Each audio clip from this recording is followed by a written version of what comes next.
ବିଲଟା ହଳ ବୁଲେଇ ସାରିଲେ ଖାଇ ପିଇ ଆସି ଆଉ ଗୋଟେ ବିଲକୁ ଯିବା।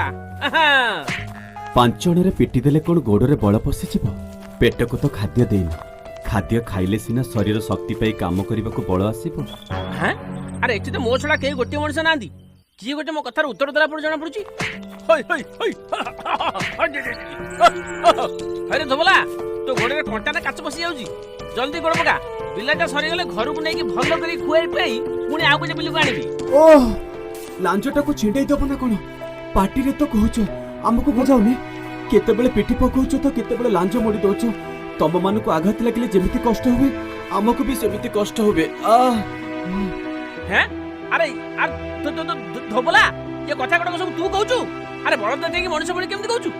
ହଁ, ମୁଁ କହୁଛି। ଡର ନାହିଁ, ମୁଁ ତୁମର କିଛି କ୍ଷତି କରିବିନି। ମୁଁ ଏକ କୁହୁକ ବଳଦ।